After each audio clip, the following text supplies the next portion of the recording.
The city of Lugano is on its namesake lake in Switzerland's Italian canton of Ticino, south of the first ridge of the Alps. As a tourist escape, Lugano hardly needs introduction. The wild beauty of the lakeshore, the dominating San Salvatore and Brè mountains all speak for themselves and need to be top of your holiday plans. And in the city you'll fall for the Italian architecture, lakeside promenades, parks on the waterfront, chic shopping streets and lively squares with arcades and restaurant tables. Today we share the top 10 best things to do in Lugano so you can plan a trip and experience all the exciting attractions and activities this beautiful city has to offer. Starting with number 10, Monte San Salvatore. Towering above Lugano and the lake of the same name, Monte San Salvatore really is awe-inspiring. Seeing the mountain reflected in the fresh water is a spectacular sight. A popular tourist attraction in Lugano, many visitors take the funicular up to the summit of the mountain. From the top, there are astounding 360-degree panoramas. With the picturesque village of Corona perched high on the mountainside for visitors to wander around, and numerous paths and trails weaving their way around the mountain, there is lots to see and do. At number 9 is the Parco Civico. Lying alongside Lake Lugano, Parco Civico is a sprawling green area that is the perfect place to stroll around and relax after a morning of sightseeing. With lovely flower beds and fountains, it is a picturesque park full of trees and well-tended gardens. In addition to its greenery, the park is also home to the Natural History Museum, the Cantonal Library, and the wonderful Villa Chani. With beautiful views of Monte Brè and Monte San Salvatore, Parco Civico is the perfect spot to simply kick back, relax and watch the world go by. At number 8, Santa Maria degli Angioli Church. While the exterior of Santa Maria degli Angioli Church may not be that special, the interior is spectacular and certainly warrants a visit. An absolutely stunning fresco covers much of the walls inside, and it really is marvelous to see the detail. Considered to be the finest fresco dating to the Renaissance in the whole of Switzerland, it was painted by a student of Leonardo da Vinci, Bernardino Luini. Wandering around the church is fascinating and one could spend hours gazing upon the vivid colors, the lively figures and religious scenes that it depicts. At number 7, Piazza della Riforma. Lying at the heart of the old town, Piazza della Riforma is a must-see when in Lugano. Life revolves around this pretty square, and it is here that the city hall is located. The pastel buildings that surround the piazza are so pretty, and there are many cafes, bistros, and restaurants for visitors to choose from. A lively place, the square is great to head to during the evenings and at weekends when it is packed with locals and tourists. At number 6 in our list, Olive Trail.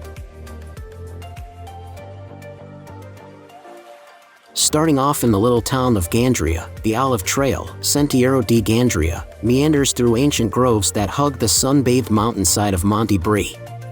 The hike is delightful and offers captivating views of the lake below.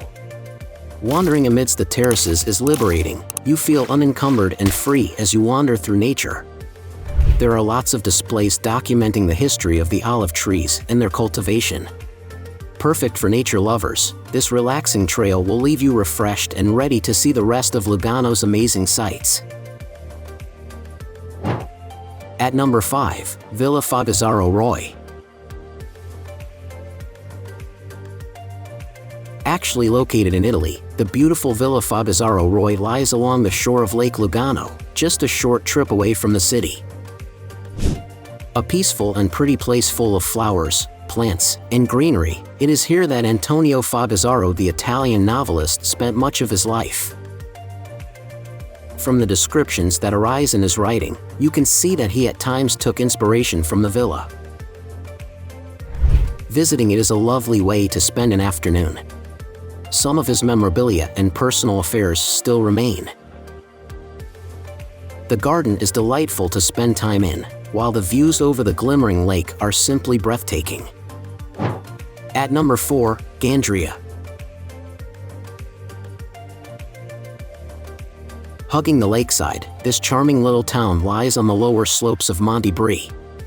It was incorporated into Lugano in 2004 and looks untouched by time, such as its picturesque appearance. Wandering the small streets and steep stairways of the town is to step back in time. It is astonishing to think that this quaint place was once a hub for smugglers crossing between Italy and Switzerland. The Swiss Customs Museum, which documents these illegal activities, is not far away and makes for an interesting visit. Tucked away amongst the narrow streets is a wonderful little church and a number of small cafes and restaurants. At number 3 in our list, Lake Lugano. When you step onto the waterfront promenade at Lugano, what will strike you about the lake is just how wild it looks. On every shore there's a mountain with wood-cloaked slopes that plummet to the water. The lake is long and sinuous, filling the deep valleys between the peaks. And because of the peaks on the shore, you can only see one portion of the lake from Lugano, so you shouldn't pass up the chance to see more by boat. There's a whole menu of daily excursions by paddle steamer from the jetties at the Società Navigazione del Lago di Lugano. At number 2, Monte Brè.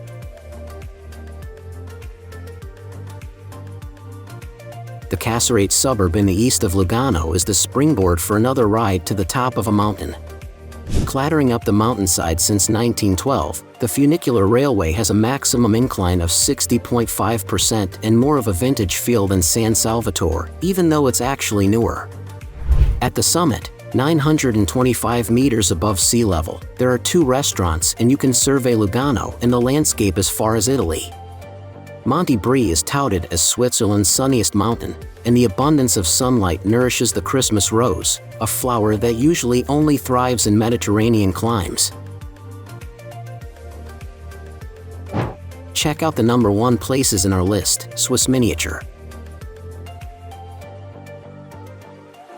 On the Melide Causeway at the foot of Monte San Salvatore is an open-air museum that, true to its name, renders all of Switzerland's big landmarks in miniature. The park has 130 models of churches, manor houses, castles, and landforms like the Matterhorn.